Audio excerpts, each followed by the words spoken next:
Чем украсить новогодний стол? Символ Нового года – змея, и она обязательно должна присутствовать на вашем новогоднем застолье. Нам понадобится 50 грамм вареного куриного филе, 100 грамм полутвердого сыра, 1 банка кукурузы, по 1 банке черных и зеленых оливок без косточек, 1 банка маринованных шампиньонов 425 грамм, майонез 100 грамм, 4 вареных яйца, 1 средняя морковь и пучок укропа. Разрезаем яйца пополам и извлекаем в отдельную миску желтки. Белки убираем в сторону. Желтки разминаем в однородную массу.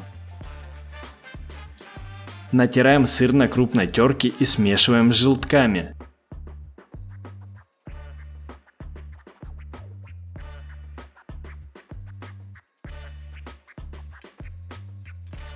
Мелко шинкуем шампиньоны, высыпаем в миску с желтками и сыром. Снова все тщательно перемешиваем.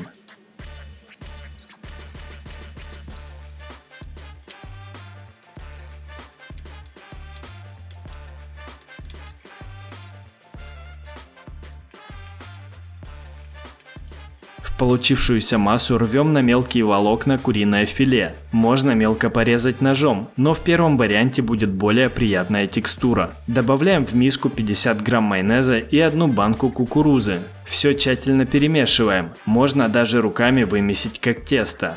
Берем большое блюдо и лепим на нем нашу будущую змею. Размер и форма змеи зависит только от вашей фантазии и навыков лепки.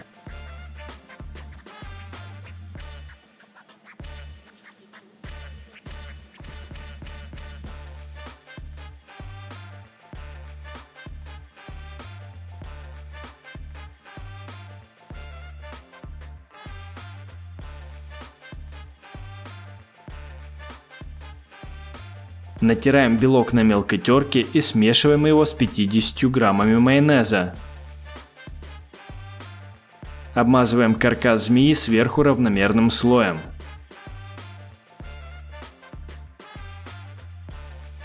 Нарезаем кольцами черные и зеленые оливки. Оставляем несколько черных оливок целыми.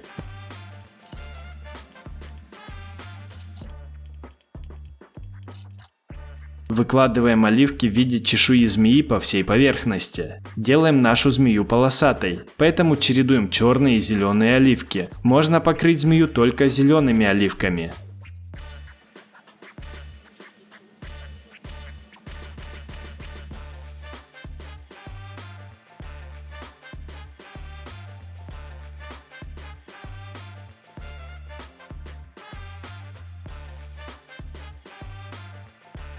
Украшаем нашу змею. Делаем подложку из укропа, чтобы змее было удобно лежать. Из оливок вырезаем глаза с ресницами и приклеиваем при помощи майонеза на голову змее. То же самое делаем с носом. Из верхней части морковки вырезаем цилиндрический кусок и делаем из него корону. Из оставшейся морковки вырезаем тонкий слайс. Из этого слайса вырезаем язык.